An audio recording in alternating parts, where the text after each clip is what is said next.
3 of homemade Avenger style holster. We're on to the staining process. This is the process that I think if you asked a million different people, you get a million different answers of how the technique is done. I think everybody has their own way and own style of doing things. You probably just have to find what works for you, and same with me.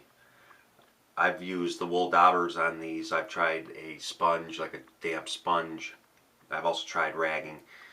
Pretty inconsistent. I've done the airbrushing. I really like the airbrushing technique. That's what I'm going to do with this. But a lot of times you get real inconsistent finish, staining on your pieces. You get highs and lows, almost darks and lights. So what I'm going to try different on this one is, I've been reading on the forums, they say you could try cleaning off the oils and dirts with rubbing alcohol. So what I'm going to do is just take a little bit of alcohol and just clean it all off. Now Fevings or Fivings, they make a degreaser and a cleaner, a leather cleaner. I just haven't been over to Tandy to get it, and I really want to get going on this piece, so I'm just going to try the rubbing alcohol first and see if that helps even the finish out a little bit. Takes the oils from your fingers after you've been touching it and just cleans it up, they say. And most people say it does help even the finish out a little bit. So we're going to give it a try. It can't hurt. It's all trial and error, I guess, when you first start this. So that first one's done. I'm going to do this big one, and I'll be back with you in a minute. So I use the rubbing alcohol on both pieces, and from now on I'm going to try to be careful not to touch the tops of them. I'm going to set these in front of a fan for a little while, let them dry, let the alcohol evaporate, and we'll go on to the next thing. All the rubbing alcohol is evaporated now. It's been sitting for a while and it's all dry. What I'm going to do now is, before I apply the first coat of stain, I'm going to apply some neat's foot oil to it. From what people on forums are also saying is one application of neat's foot oil before you stain will help to even out your staining, your dye on the leather. I'm going to give this a go. This will be the first time that I've tried this. Now a little bit of this goes a long way, so don't overdo it, so they say. Let's give it a try. And neat's foot oil will darken your leather, just to let you know that. What I'm going to use is Fevings Professional Oil Dye. I'm going to use light tan or light brown.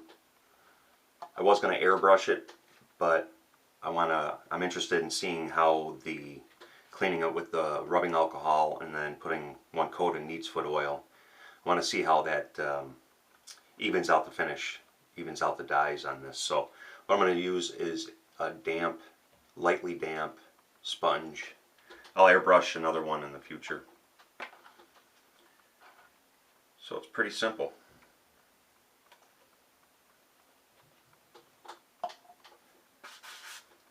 Put some on the damp sponge and work it in circles. Now I've used a dauber in the past on this, and I think that the area is a little bit too big, so it was real splotchy looking. So I'm going to try the damp sponge routine.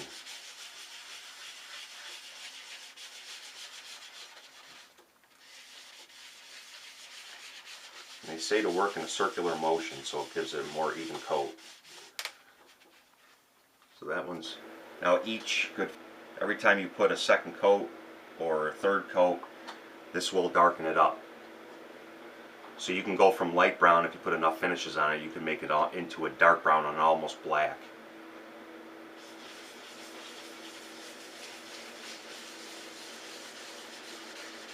What I'm shooting for is kind of a medium brown. That's why I really like airbrushing them, because you can apply just the right amount to each piece. Time for another coat. It's getting there slowly but surely.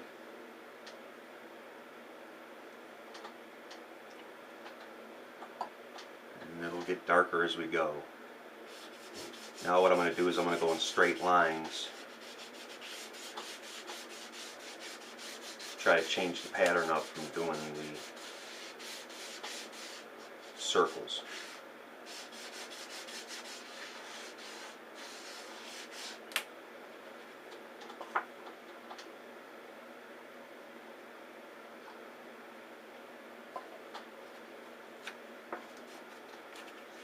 We're going to go this way this time.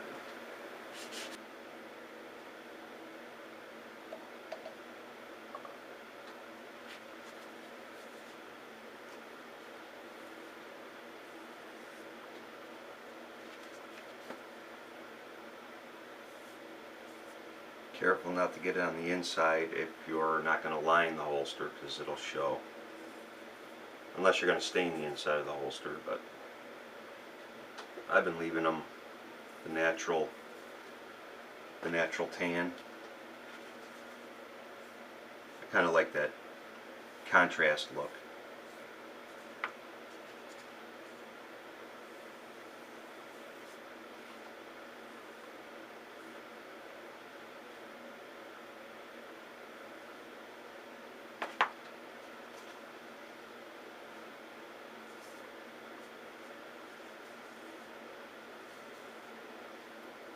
And I'm not getting too worried about staining these edges, because I'm going to apply a thing called tan coat, or not tan coat, I'm sorry, edge coat for the edges on the holster. So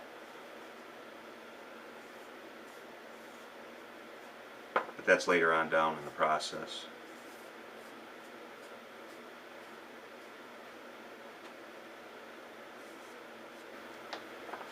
Here's the final coat. It darkened up quite well. Originally I was going to go with a medium brown, but I really wanted to try the dark brown. So I put a couple extra coats on there, and it'll lighten a little bit as it dries. I just want to show you some examples of the holsters I've done as far as staining them. Earlier in the video I stated that the more applications you put on, the darker the stain will get. And I'm finding that to be quite true. Hopefully I can get all these in frame. These two holsters that I made, I dyed with the same exact color stain. This was dark brown. I airbrushed both of these, but this one I did many more applications and it turned more of a chocolatey brown. And I went real light on this one. Now looking at them side by side, you'd swear I used two totally different colors and shades of dye. Same exact color. This one here, this is the Avenger style holster that we're making in the series, but this was stained with the light brown. I airbrushed this one also, and real quick, I really like the airbrush technique because you can do a lot of different things. You can make what they call starburst pattern, where you can put darker highlights on the outside, and I did it on the back also. Went real dark around the belt slots, darker around the outside here, and lighter in the middle. Now some guys can do that with a dauber or a sponge. I'm not that good. I'm not even really that good with the airbrush, but I'm learning. This is the same color that we're applying to the one we're making. This is part of a holster that I'm making for a friend. And this is the light brown also. Just I think 3 or 4 applications of it. Now I put this on with a dauber. And again, putting them side by side, you'd swear I used two totally different dyes, same color. And now the one we're doing, which this one and this one aren't finished yet, so they're going to be they look a little different than the rest, but this is the one that we're working on now, and this one's still drying a little bit, so it will lighten up a little bit. But you can tell the difference from 3 to 4 applications to 5 or 6. So there's many different things you can do with the same dye. You don't have to rush right out and buy 100 different dyes. You can get, as you see, 1, 2, 3, 4, 5 effects, 5 different color effects off the same jar or bottle of stain. Well, that's my take on the staining process. That's what I've learned in the last couple of weeks of trying to do the DIY holster making and leatherworking. If anybody out there has more experience, knows of any tips, tricks, or secrets, I'd love to hear from you. It's all about getting better and learning the craft. That'll do it for part 3. Part 4 will be on its way soon. We'll get into burnishing the edges, contact cementing the 2 pieces together, and we'll start the stitching process. Thanks for watching, guys. I appreciate it. Hope everybody's safe out there, and I'll talk to you later.